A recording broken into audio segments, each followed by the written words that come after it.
Hello and welcome to another edition of the Moving Iron Podcast. This podcast is proudly provided by Axon, helping dealers move more iron for almost 100 years. Find out more at axontire.com. Axon was started almost 100 years ago out of a passion for keeping agriculture moving. It's that same passion that drives them today. With a vision for a better experience for both farmer and dealer, they set out to create a better way to move more iron. When you partner with Axon, you get immediate access to a full range of products and solutions designed to meet the complex needs of today's grower. Axon carries all major brands and sizes of tires, wheels, and tracks. From custom colors and sizes to fully customized wheels, you can have the solution for virtually any problem today's farmer is trying to solve. To find more or become an Axon dealer, please visit axontire.com.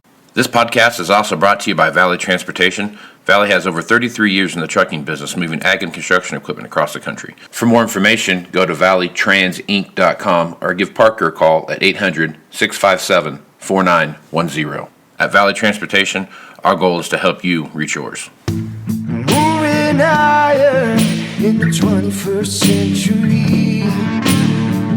Hard-working people working hard for you and me. Moving iron time and time again. Through the years you'll find us here.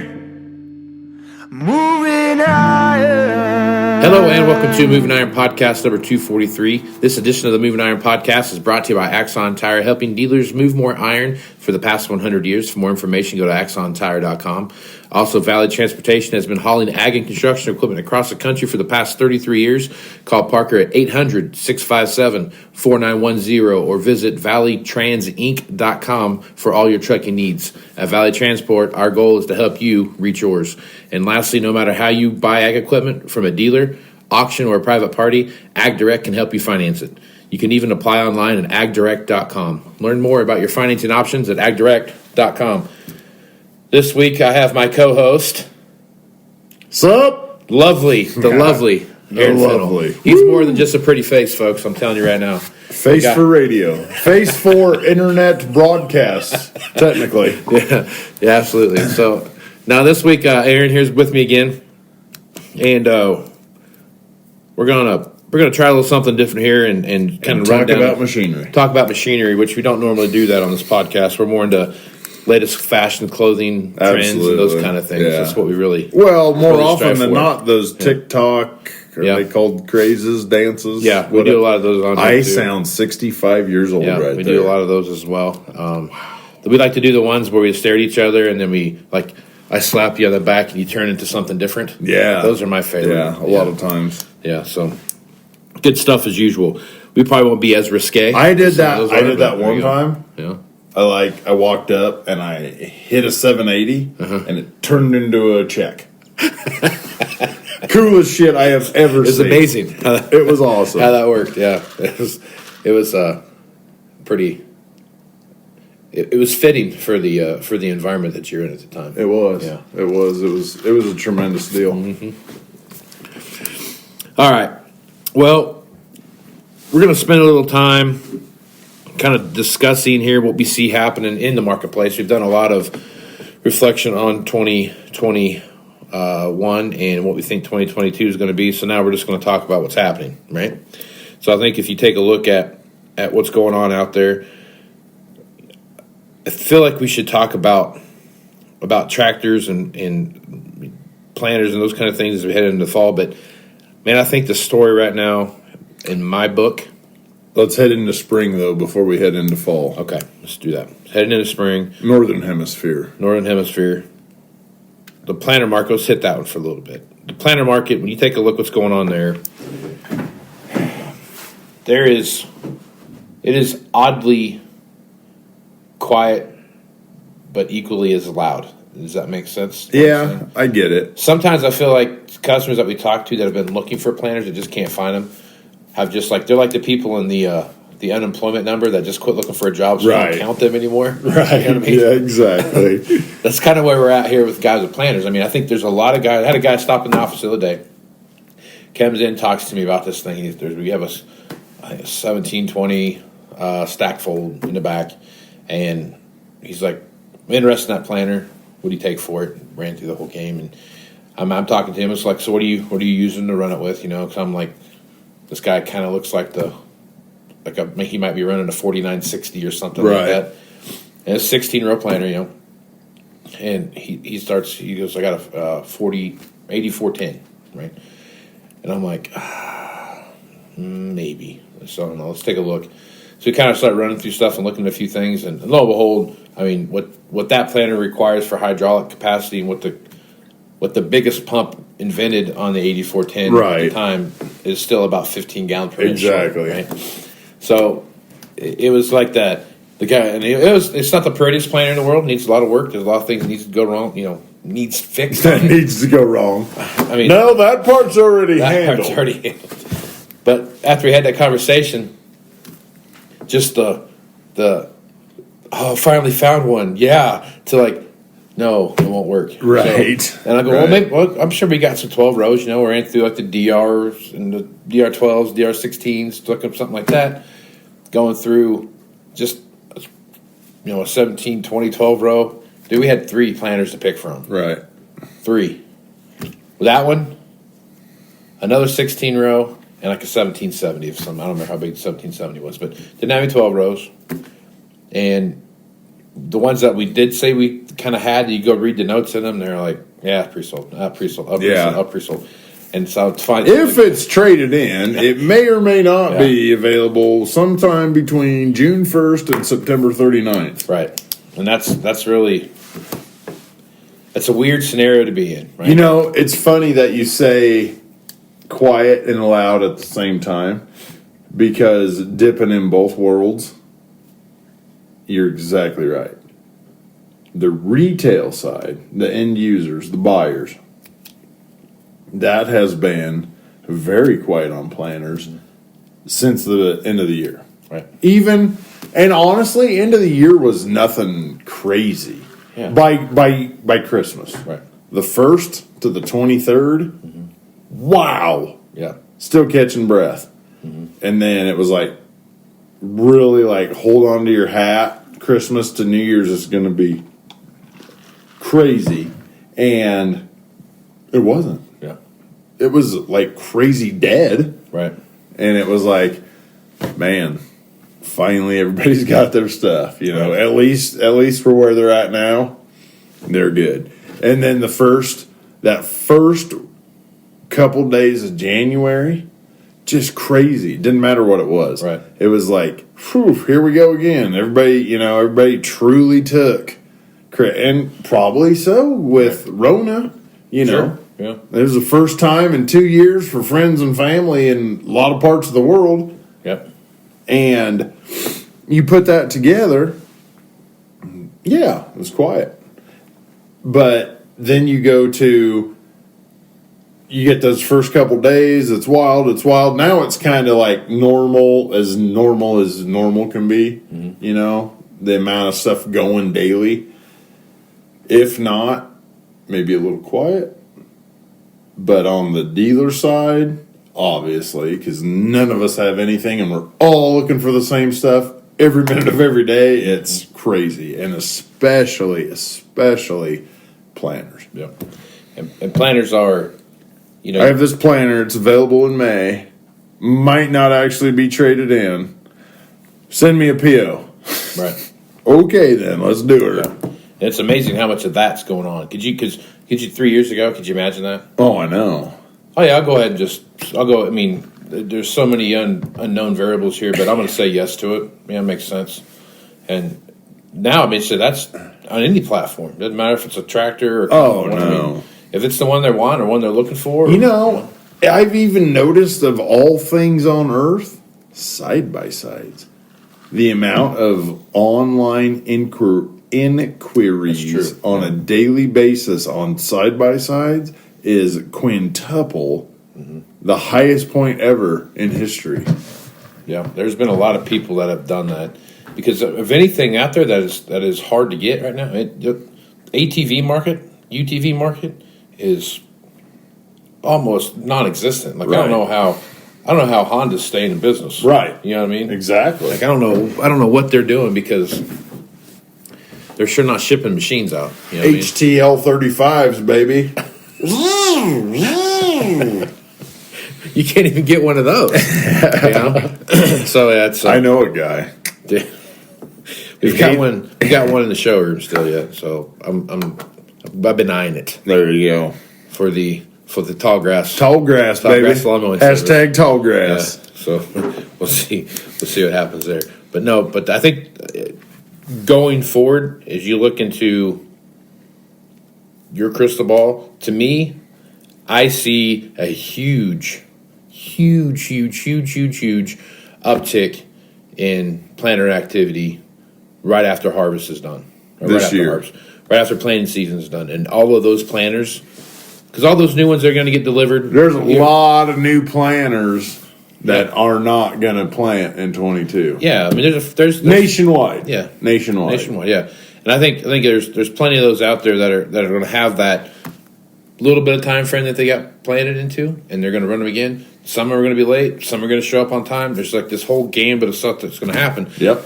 But if you take a look at the used equipment that's coming back behind those, I think it'll look like a Black Friday in New York City with people lined up at the door, running over each other For the used planters when they're finally available. Yep.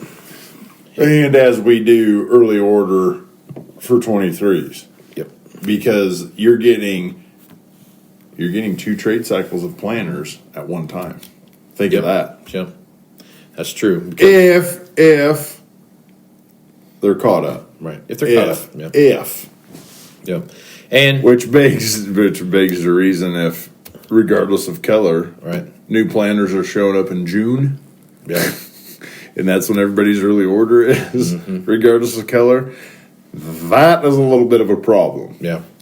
Yeah, I think there's a That coincides with Casey's, we're in this market until 2075. But historically though, if you look at after planting season, there's a lot of used planters that get sold anyway. Absolutely. So now there's We've talked about that on here before. Sure. I remember that because the used buyers have figured out, well, I want the ultimate in used planters. I know I can't have it. I can't even begin to dream of putting it in my shed until next February. I don't give a shit. I want that planter. Yep. I want that DR24 high speed. Right. So, yeah, put my name on it. Yep. And I think that's where, And in fact, it's almost...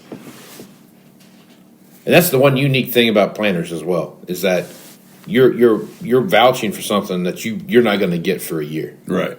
Right. Or until the new one shows up, right? I mean, the new one shows up in January, then you're good, whatever happens. But it's and you're right. Guys will give up a combine, give up a tractor. Not this year, right.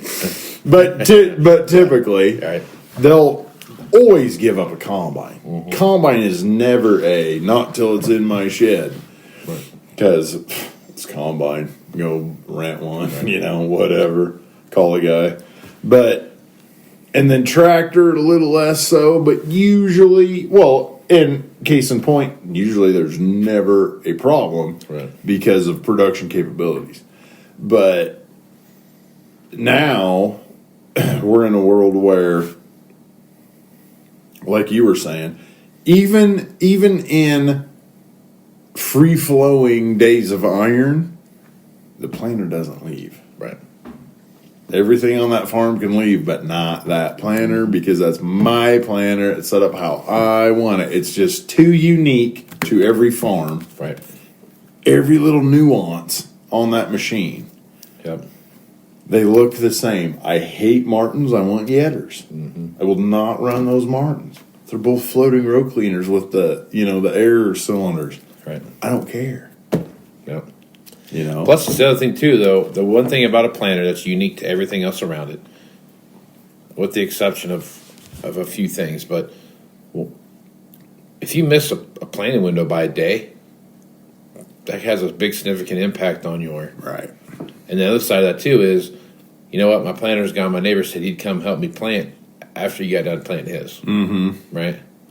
Now Now, a combine, you say, well, yeah, you got a window combine. Sure you do. There's a that ear is not doing anything till it falls on the ground. Right, like wheat, but there's a time frame in wheat. Yeah, wheat. Wheat, you got a time frame there that you got to pay attention to. Yep. And you fight spring storms and those kind of things. But even if you get a blizzard that rolls through in during corn harvest, it's not always a bad thing, right? It makes things tough depending on what happens, right? How wet the snow is, and those kind of things. What's the weather after? Right. And those are just a few things that really kind of have some detriment there. But a planter is the one thing that, if you don't have a planter, you really don't need a combine. Right. You sure as hell don't need a sprayer, right? Yep. And, I guess you could have a tractor to go back in and just keep disking your field over and over again, but the return that just does not pencil for shit. No, it doesn't. It doesn't. No, it really doesn't. Man. So the planter is just that thing out there that it's just so hard for someone to let go, and it's so hard to say because even when we were flooded with planters, how many people were knocking on your door saying, "Hey, I'd like to rent my planter." Right. Exactly. You know what I mean? No, I don't think I've ever heard anybody ask to do that. I've had that come up a couple times, but it was like dire straits. Well, no, we're back to the nuances. Okay, all right. Well, I want to rent that planter because I like that fertilizer system. Okay, now we got to figure out how all that runs. Mm-hmm. Make sure it works because you can't just we'll deliver it and it's your baby. Right. Good luck, sir. Yeah, you got to figure all that out, and it's just you just hear that cash register ringing every time. You got 4 guys standing there plugging in hoses. How's it? I don't care if it's labeled perfect.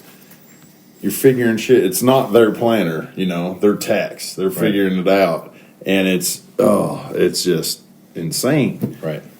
Yep. It is a losing battle, and that's why that doesn't happen very often. Because on our side of the fence, there's literally no way that could end it well. Right. No, true. So now. So, basically, I think we're kind of the same place. A bit of a lull here with planters because I feel like guys have just kind of said, I'm going to wait till after planting season, see what happens. Yep. A few guys are going to keep looking. They're going to find something and whatever, but they're going to wait to see what what happens during planting season and then what that looks like and all those things. I think the next story of 2022 is the combine market. And the combine market has... what's the best way to put it? The combine market is almost to the point where it's literally down to just like the bottom of the barrel as to what's left. There's still some quality stuff out there. You can go out and look online and see some lower hourage stuff, but none of that stuff's available. It's available by fall. By fall. Not for wheat. Right. Not for wheat. Get the old 9760 another glistening day in the sun because that's your wheat machine. Right. However, it's not combines are as beautiful John Conley song title could put. They're as rose-colored glasses as they could be. Okay? As I've ever seen it. And unfortunately, my stupid 10-year-old self could probably tell you what the combine market was back then. But anyway, it is as rose-colored glasses as ever. And it's a long ways from any molecule of concern in my mind of, what are we going to do? It's not... It's still the combine market. Of everything that is flying, you can't get, you can't have, blah, blah, blah, combines are still combines. I would agree with you. They're as beautiful and peachy and wonderful as there ever have been. Ever. But that market versus tractors, that market versus sprayers, that market versus planters, they're still combines. The argument you're making is why they have weight classes in wrestling. Okay. Right? Well, being a heavyweight myself, that's what I pay attention to. So, even if you put a heavyweight against a 97-pounder, right? the heavyweight's going to win every time. Should. I mean, unless they start doing some like Brazilian jiu-jitsu where size doesn't matter and it's all about leverage and body position, right? Have you ever okay, so I take jiu-jitsu, right? Right. And I don't know anything about jiu-jitsu. I'm horrible at it because it's one of those things that you have to do all the time or you just, there's a reason why state champion wrestlers started wrestling when they were, 6 Right. or 4 or whatever it is, You learn all that stuff and these different things happen. So I went 13-0 last year in the 33 pounds. Way to go, Tommy! So when I had I was rolling against a guy. He was a purple belt, right? So it goes white, blue, purple, brown, black, right? Okay. Those are belts. So I'm white belt. This guy weighed What's the first belt? white. White. And you're a what belt? White. Okay. I'm actually like an invisible belt. It's really clothespin. That's what I am. Clear plastic strap. And so I'm stronger than the guy that I was going against, and I outweighed him by 75 pounds, right? Now, what I found out pretty early was Did he flip you up in the air? he tried real hard, but he couldn't quite do it. We got down, and he had me in his guard, and I took my hands and I just pressed him against the mat and just held him there. Oh, you O-lined him. Yeah, I'm just did. going to ride this out for as long as I There can. you go. Sooner or later, there's going to be a joint that gets dislocated, but I'm going to do this for as long as I can, right? Okay. That's the same concept, right? So if you have... Did you feel like you were rolling up on a pancake block, but it was like halfway already happened, and be like, "Oh, I'm gonna finish this"? I felt like I was just waiting for blow the whistle. Oh shit! But the thing about a combine versus a tractor versus a planter, any of those other things, is that there's a stigma in a lot of people's mind right now that combines. Customer said this the other day, "What, a combine's tight right now?" And I walked out. I'm like, "What? Remember that windrow we had over here? You see it anymore?" Yeah, I no mean, kidding. So I mean, there's a stigma in people's mind right now with combines is that, well, there's always combines, right? I rent one every fall, or I get one for extra one for wheat, or whatever it is. There's always that notion there. There's a lot of guys that have farming operations totally built around. I've got my 2 combines or my 1 combine, and I rent one, and then have the custom guy come in and pick up some slack. Right. For doing that too. Yep. Like they're built their whole thing around that. The combine market right now, unlike the tractor market or any of those other things, is that there is a great divide between what's available, right? There are hardly any machines right now that you're going to have going into spring that are quote-unquote late model, low-hour machines, right? There's not Going into spring, yeah. There's not going to be those pile of, 150 or 200 hour or whatever machines, right? Sub 300. Right. If you wanted a combine, an available combine today, you're getting one with 1,000+ hours on it. That's your available combine. Yeah. And even at Over 1,000 5 hours, over 5 for sure. I bet you even at 1,000 hours, you're hard pressed to find one that's available right now. I'm talking like 750 to 1,000. They're out there, but then we get into the discussion of why those dollars for that machine, which there is an endless string of right now, all over that's the world we're in, So I think those machines are out there, and you're exactly right. The amount of them that you can have to cut wheat in Texas this May, there's probably 2. Right. And they're still there because they weren't the cheapest 2, I promise. Mm-hmm. So you have that realm, and then you have the rest in that 5 to 1,000 range. There are still some deals out there in that realm, and it's just a matter of the same thing we see every year where the sub 3s, that's the first one's gone, and they are all gone, right?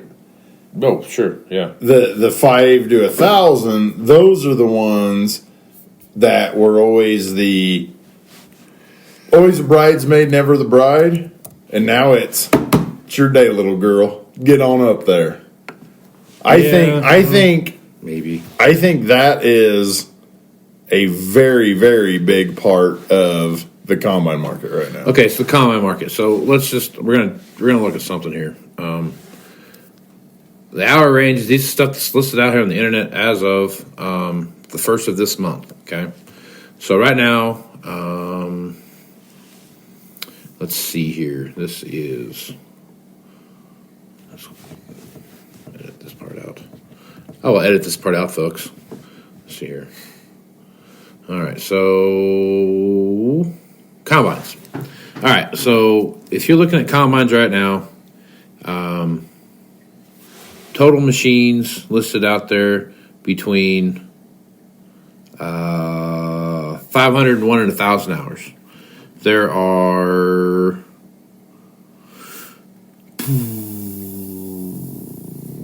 900, 1,490-ish combines in that realm, right? So now that's what's listed. Doesn't mean it's available, Right. So let's just assume that all of these combines right here, that 50% of them are available today. Correct. Right? Okay, so you have 700 combines in that bracket that are available today. Go back a month in time and see what that looked like there. So you have the same deal. You've got, roughly about the same machine, probably about 100 less machines on the market than there were this month, right now. Right. So there's more machines listed now than there were last month. Now, what's that mean? To me, I still think that even that spec of machine, because right now there's like the 0 to 300 range, there's 200 and 320-ish, 315 machines listed out there between 0 and 300. I bet you, I'd be willing to bet that of those 300 combines, less than 100 of them are available right now. Oh, absolutely. Now, so what this is your data proves me wrong. Okay, the 500 to 1,000, it's their day finally. It's their day because the others aren't there. Right, because here, hold on. But here's the other thing. Okay. Those numbers went up, right? Mm-hmm. Last month, this month. That proves me wrong. However, that is the combine, 500 to 1,000, that 90, maybe not 90, 80% of custom harvesters trade in. Sure. Most of them do their roll year end. Oh yeah, sure. I'm not. So there you go. There might have been a flush of 2,000 out, but oh shit, right, 2,500 back. January, February, March are always the highest volume, right, of combines. Always that way. So the point that I want to make clear here, everybody, is that the reason why those machines are going to be worth more now is because that's your choice, right. If you're in the market to buy, because I can tell you guys thinking this, somebody's out there thinking, and more guys than not are thinking this. I've got a 2,000-hour combine, a 2,500-hour combine, a 1,500-hour combine, and I typically run my combine for 5 years. Buy it with 500 hours on it or 300 hours on it or something like that. I run it for 4, 5, or 6 years, and then I go back in and buy a 300-hour one or a 500-hour one or whatever. Well, this is my clock's up. Now I'm going to go back and do this now. I'm going to run that combine for a year this season, and then I'm going to trade it back in and get my 300-hour run, and then go back to my 6-year run or 5-year run or whatever it is, and put that 1,500 hours on my combine. Yeah. I honestly, personally, wish there was more of that because I think you're going to see that. The guy who does that, who figures that out, he's going to have like 3 years of doing something for nothing. Yeah. Essentially. Yeah. It's for a hell of a lot less than they've done in the past. Right. Exactly. And that's my point is that, kind of like we talked about a podcast or two ago when the guys from Kyle McMahon was telling me that, a tractor Yeah, the percentage jump month to month, and then the year to year was flabbergasting. The one piece of information that was I went back and looked this up after I recorded that and got it all up there, was that from the hours in 2020 were like for tractors were for I can't remember, it's like 300 hours or less was X, and 2021 the hour range jumped up a whole 1,000 hours. So it went from 0 to 300 to 1,000 to 1,500, and the price stayed the same. Gotcha. Well, yeah, that would coincide with 2021. They were still paying the same amount of money for a 1,500 hour, 1,000 hour to 1,500 hour tractor that they were paying for a 300 hour tractor in 20. Right, and the exact same number of machines are on the marketplace. That transactional period. Right. Okay. Now, I bet if you went back and did a synthesis on this stuff here, that you would find that the same thing was happening with combines. If you did that same synthesis, Yeah. Could you play the opening part to jump? You could, if you really tried hard. Okay. Or maybe even like... That if you can do that, the synthesis on the combines is far more interesting. Yeah. Because you could do that on the combines, get some great data, figure it all out, be nerd bombers like us, but if you could play the intro to jump with that same synthesis, there you go. You could synthesize that information and come up with different things. Snap. There you go. There you go. You could even do a, what's that, Beverly Hills Cop? Dun, dun, dun, dun, dun, dun, dun, yeah. Dun, dun, dun, dun, dun. Dun, dun, dun, dun, dun, dun, dun. Then you can throw a little Miami Vice in there too if you wanted to. It's more electric drum synthesis. Than it is absolutely anything. Big in the 80s. Absolutely. Right? Hey, you know where? Because why wouldn't you be a cop and drive a Ferrari Testarossa? Exactly. Do you know where Testarossa, not Testarossa? Do you know where Don Johnson's from? It's got to be Kansas. The 316, baby. Worse yet, it's got to be the 316, the ICT, baby. Yeah, there you go. Oh, man. Guess where Rinky Pivots are built in Deschler? Booyah. Can't help you a bit on that. World's largest broom factory. Good things to hang your hat on. Till like 1925 or something like that. But it's a thing. Good thing. Yeah. So back to combines. We were, if you really step back and take a look at what's going on there, I think personally that 500 to 1,000 hour machine, if they're available, are going to be gobbled up as fast as any of the late model low hour 0 to 300 type would be just this year. But this year, right? Maybe in the next year. And to use the wrestler analogy, just because he's 275 and he made it to state, doesn't mean that at sub-districts and districts there was no other heavyweights and he just automatically qualified. Right. When it comes to the combine market. That's my analogy. I'll tell you right now that the combine market right now, those 500-hour ones are the big athletic guys. I understand that. They came to get some. Yeah, they hit puberty last summer. And they're here to do two things: chew bubblegum and kick ass. And guess what? They're all out of bubblegum. So I think, to me, that combine market is going to be surprisingly strong at the 500 hours. I think, to me, if you have a machine that's got less than 500 hours on it, it's available today. That I'm not saying that you can put whatever number on it you want. What I'm saying is that you're going to get an abnormally large premium for that machine because it's going to be one of very few. I get that. I understand the combine market good enough to know that premium means you're not going to lose money this year on it. So there we go. I completely agree. I think it's different than that. No, I know.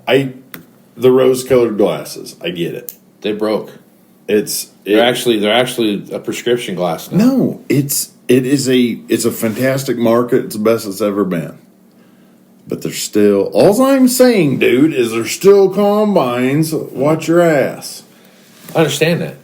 But when you're Don't selling don't get carried away. if you go to the grocery store and there's only one can of corn left, you still think it's going to be worth 59 cents? I don't care, dude. I ain't eating canned corn.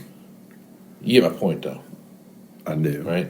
Whatever your favorite canned vegetable might be, you know. You go to the grocery store and there's only one can of fruit cocktail left. That's very cherry, by the way. You got an extra cherry in there, and not just the one miscellaneous. I know it. Oh man, God, Dad and I would go rounds as a child. That damn cherry, man. There's a lot of blood spilled over that half of a maraschino cherry. I think the combine market is far and away the most unpredictable market we're going to have right now moving forward. Absolutely, I'll get on board with that. That makes us both right.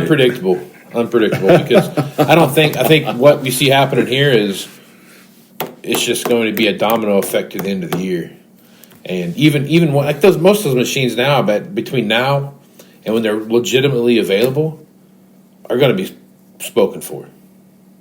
Oh yes, absolutely. The low hour ones, especially, right? I mean, they already are. I mean, yeah, except for the ones. I mean, the ones that are listed may or may not be. Some of those may be spoken for, and they're like, oh, you know what, that one's sold, and they're like, come check out my website, bait. You know what I mean? Right.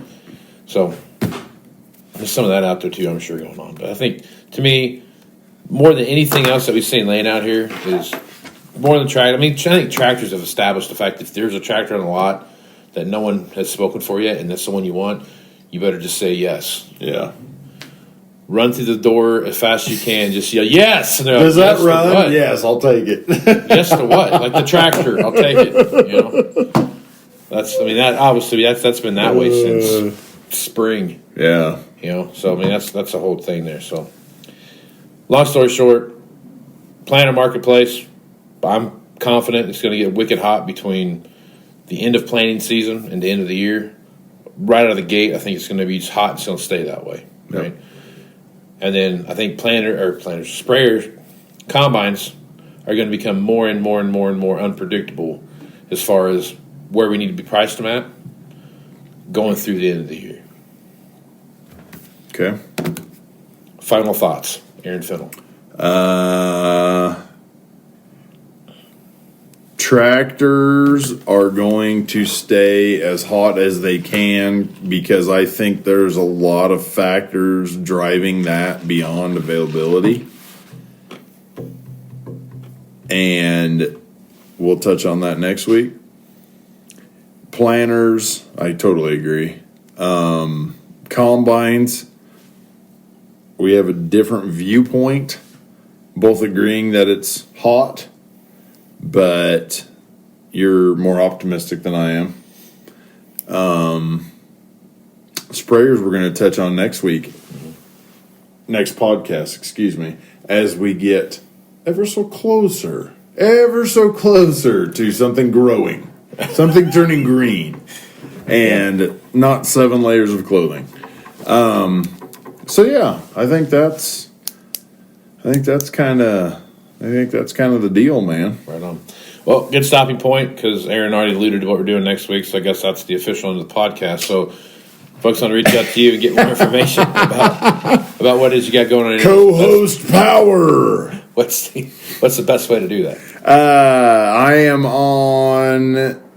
usually on Twitter. I'm still trying to work on that, but that's at Aaron Fintel, Aaron Fintel. Call me, text me, 308-760-1193. Right on. And you can find me at Moving Iron LLC about any of the stuff out there. The Facebook, the Twitter, the Instagram. The gram. I like to call it the gram. You need to snap some chats. I've thought about that.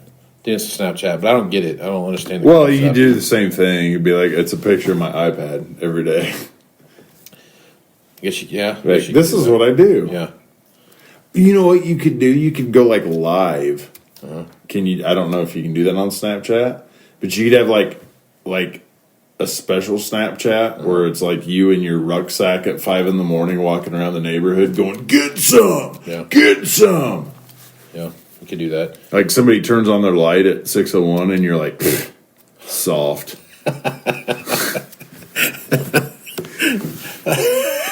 You're missing the boat. You gotta let old Case out to play, man. That's it. Yeah.